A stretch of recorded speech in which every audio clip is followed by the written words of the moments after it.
Alright, Abusia, Yabemo Bibia Kwaba, Shronkoso, Aba POG Media, so much shows are fey and as a waba, over like and subscribe and have sweat my share, you know. I'm a for sir, to me, I can, and please kindly click on the notification button so I'm a brand and the political update be able to channel news biano.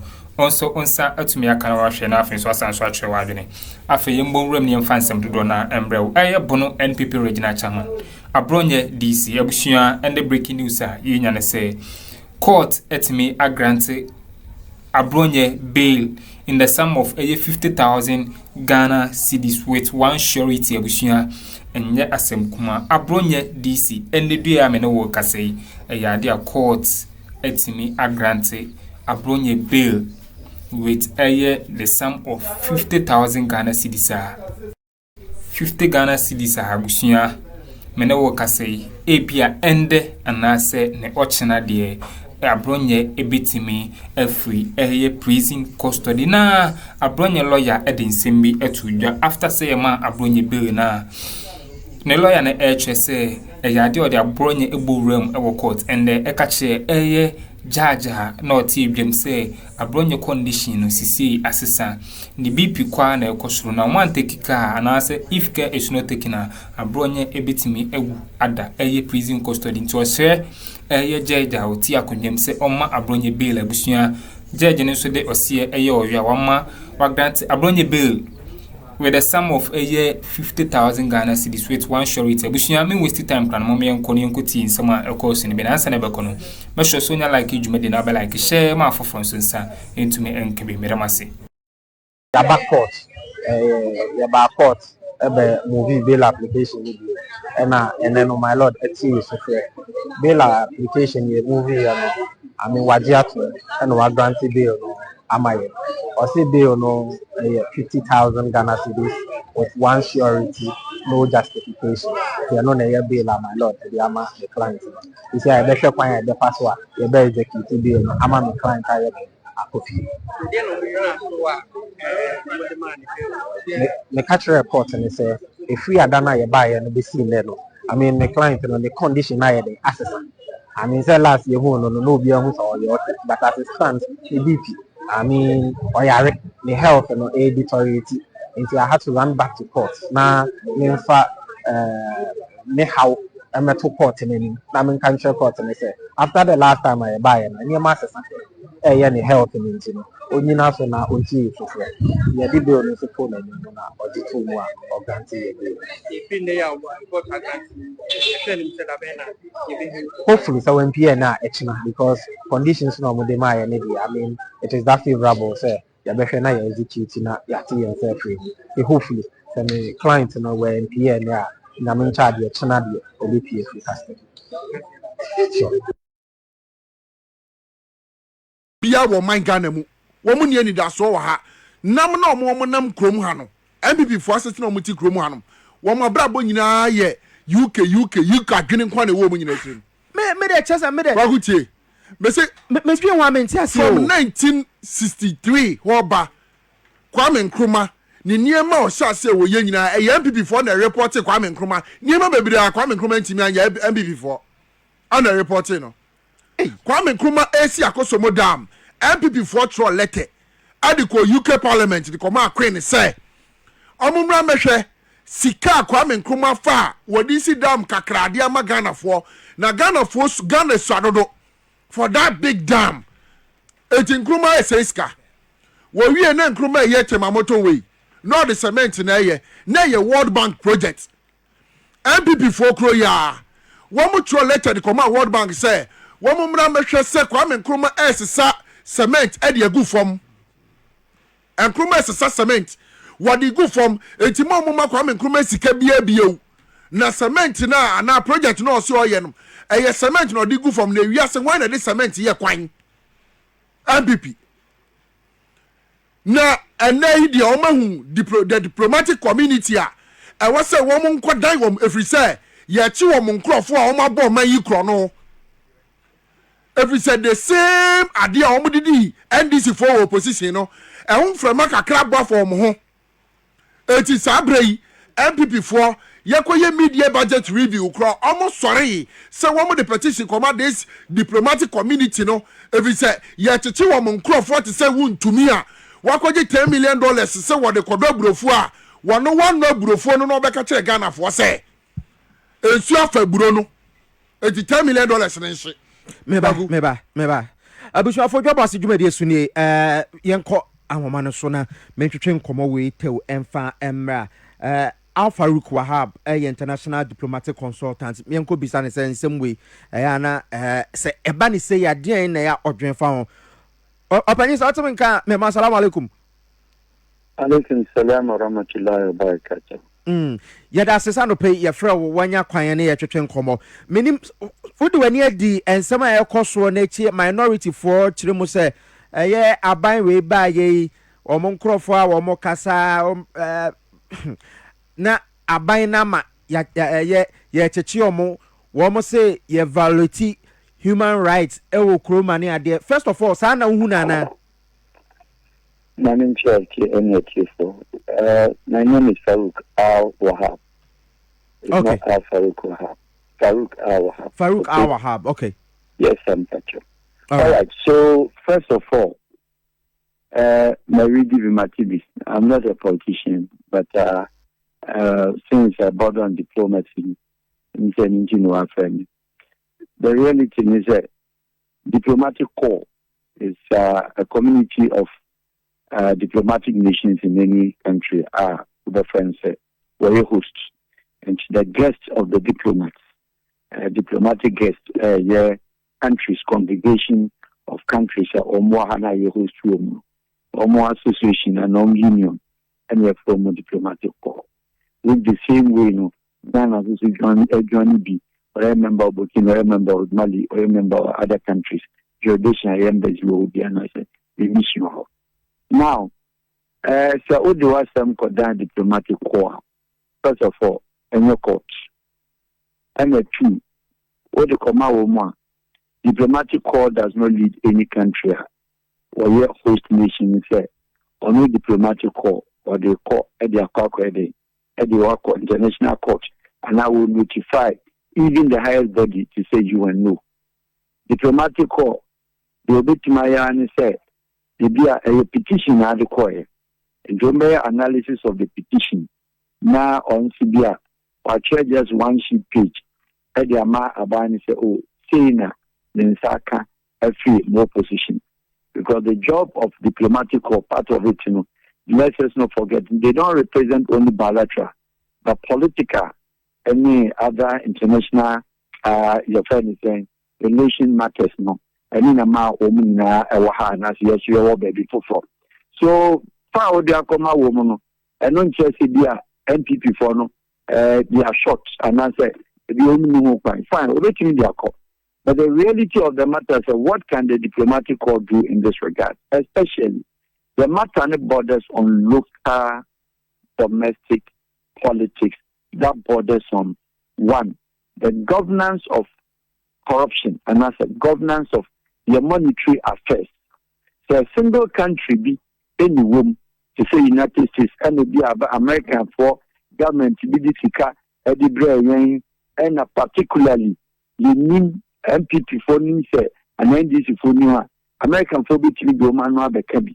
But diplomatic corps in general, say our countries are almost legal system, almost law system, and almost domestic system. They handle it crude and rough more than ours. And I'm referring to the French countries. I'm referring to some of the Arabian Peninsula nations. Now I said, and Ukraine, Omukran, diplomatic on from Ukraine, the Unkam. In the Sauka say, India, a buying Chichinipa. Now, of power farm, and a dear, or my saying, Omupati nature. I think, sir, the issues raised here borders on maybe suspected corruptible practices are taking place. Our regime and son away, Baba. But then let me also emphasize that in doing so, diplomatic corps have lamented already said there is nothing that we can do apart from notifying them. They are notifying them say Germany, they are notifying them say France, they are notifying them say Belgium, and I say Canadian Representative and Commission, members, almost share the cost. A be individual country be best paying no actually at the government. It be a diplomatic corps through the head of the mission of the diplomatic corps. Abagas okay. You almost a committee to say the area no baby. My committee and your findings of the matters. Findings of the matters. Diplomatic corps does not write to Ghana court unless it borders on a certain ambassador in the country. Idea country in legal system. Begin a diplomatic corps. A bit much chip in, but something that borders on NDC government now on in the previous government, and now now I say it is a background like I say to be the 10 million so now and diplomatic corps cannot change the rules, the regulations, the laws of the land, much as they have also the power set of the advice. They are not involved or medal in any political system. To our watch here, if they do elections, you have registration and you have the eligible voter and you have constituency. At no given point, a diplomatic corps will be in a Mwakabi. Minimum Sakobasa be a elections. That is why I see UN represented, ECOWAS represented, African Union represented. Diplomatic course paper, it be a 2, 3, 4 sentence. It doesn't exceed more. So country, for democracy, won't share number election, and to be beyond that, they cannot. And you say, buying an now your position.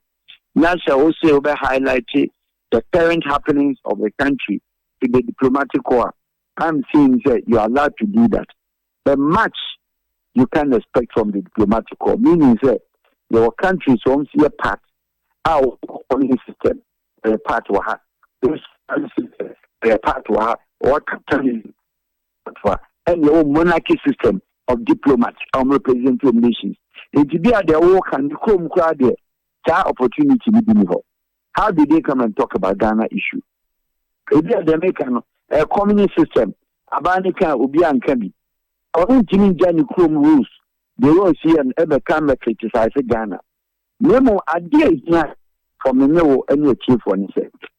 Much as it is alleged, much as us that the current government, Yabeti Yachiwi, which is fair, it pursuing the justice of corruption. All the two governments in here they are fighting corruption as the pillar of coming to government. One of the main pillars, development and then fighting corruption. But what do we see? What we see is that the story is made very big.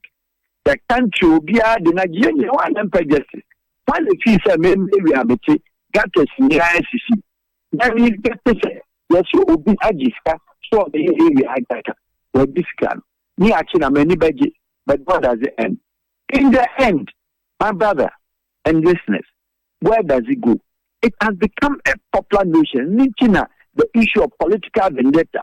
And I say, witch hunting, witchcraft hunting now. About the year slogan from the 2000s. I remember very well, since our President Mills at that time, I remember the year 2009, and this word a bit rampant, say political witch hunting, witch hunting. Meaning said, yes, meaning said, that MPP as NDC government at the time, especially post-2012, post-2016 elections. Now, high-profile cases are your friends OSP. 23 household back-profile cases. But anchor prosecution. So, because prosecution now, you will need at that time and listed high-profile cases are landing to jail. It is different from what DC is also today. The DOR are not part of the system. Yeah, they come out with a credible source of an information. That's the way. Next case is statements in a big war, Attorney General's office, ORA's office, not figures, near amount. You know, many says, two schedule and say, I say the Papa could say, can coffee. What do we see? Let's see, it has become a popular template in Ghana Yes, 72 hours, 48 hours. But the child and they believe they are a process. Adjournment. In the end, that government will also be in 4 years. Nobody is put behind bar. It is the next time we be bar a Polska will chant in the Munyamoye. None of these two governments is poised and serious. So truly speaking, what you put in, the emotions that the ideas get attached to AMPA says Nyama say Nana Asay and the NPP, Nyama say Nana Asay and the NDC. Maba AMPA, you've been able to prove before court. You've been able to prove by through prosecution. Ama, you've been able to say that the Nipana document people are being set as all of them, and I serve as one deterrent measure. And here who this gruesome, abusive, disrespectful corruption. Ghana corruption is very disrespectful, very gruesome, because even the narratives, when the people involved, and now women suspected and less people involved, no, so they know and some of them, it makes it bastardize the whole even arresting them. Because at the end of the day, the system and in this NDC, how many of them abused the hopes of Ghanaians? How many of them? So when you say, we were in the house, now my mouth with enthusiasm say, I fed the sick and a coca baby, yeah, baba baby. In the end, when they go on bail, the case goes. The next year, but you continue, Papa. What is the sense in this? So if we know, say, it will end up on only the first remand, and that's the 2 days, 48 hours. Now we are, Nepal works free. No on a normal life, no judgment there. Then what are you telling us? Where is the proof? MPP, where is the proof? And then this, where is the proof? MPP could not put even a rat of the previous government with all what they said. But I said, ahead of 2016 election, MPP for the room to know more other media stations, but notably Samuel Uku, JB, and Pamela Duncan, Papano. These were people not touching. Why you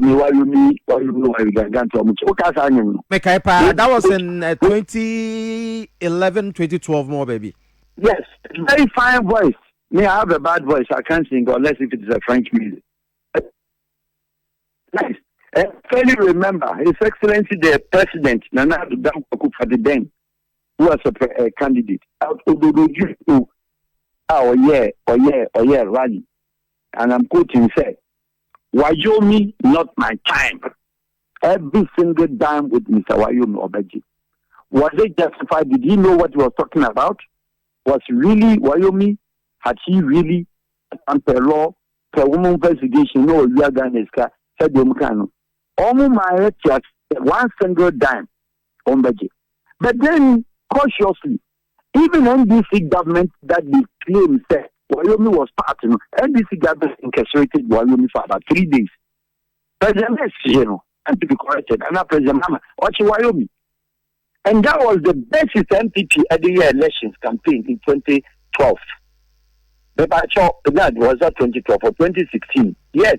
Yeah, they did in 2012, and I'm sorry, 2016. And they repeated in 2016. And then I do power. If NDC that the man out of NDC were able to put in 3 or 4 days ourselves, MPP back was Mr. Wayomi head in this country. 10 people proclaimed in the court one. So a journalism movie. Did they take him to court? What happened with that issue? Was it? So in such matters, go and apologize because he didn't have the meeting. And I'm saying the same thing to NDC.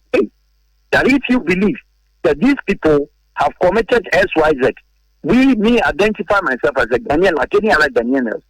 The person who is $10 million can fix gutters.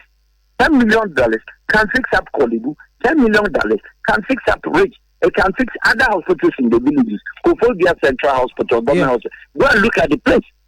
It is so big dinner Samoche Nunamo Bilino. Many Pankwa become popular and bigger than he was before. That case in the high profile case, on sheet of paper and full of nonsense. At the end of the day, nothing happens to it. Then, of course, you give the people who amplify muscles and strengthen them. Say, yes, it's politics. Do you think that they are also playing politics? That because Uchina, government is 8 months. So it's NDC telling us 8 months, and all these people are actually but I'm going to be facing trial.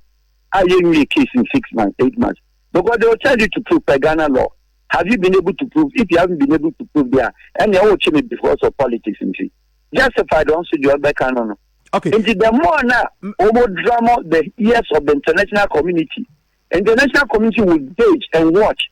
First, our cases not so much on PC saying. So, and see the anti prosecute will be there. And politically, or back as a which is in openness. And that is why it is the contest between say Macho Majelu, the proof, and Majelu, no evidences. Macho with what 48 hours, 78 hours, Corona and Waba, you, and one charge and bill. 4 years near case in here. What is the point? Okay. What really is the point of doing that? So, in the case of this minority now, or no more call a diplomatic call, no, Ebenya in Susan's be our Ghana images one. Nothing. Diplomatic corps does not. Is not bigger than Ghana. Respectfully, they are part. The international, representative. All right, Abushia. It's just when it's my course, our political highway. So I just say, and the day Yameno can say, court etimi agrante Abronye DC Bǎil with a sum of 50,000 Ghana cedi with 1 surety here. Many workers send either say ende Abronye ebetimi Akuffo and as went man Akuffo in the cry nyame watching Abronye ebetimi free prison custody na chese Akuffo akodi na yere aduane na abusua Abronye lawyer Edin Chichimuno ebaya na ochese obure mo court e ka che judge na oti akonyem say Abronye condition no na is getting worse now wa answer na Abronye echina kwako akwu ato prison one away and a court Abronye moba otime granting a bail with a sum of 50,000 Ghana cedis ama Abronye any etumi aje abusia with the mobisi and madam assamoje penny mi kuti somewhere of course all political highway so POG Media madam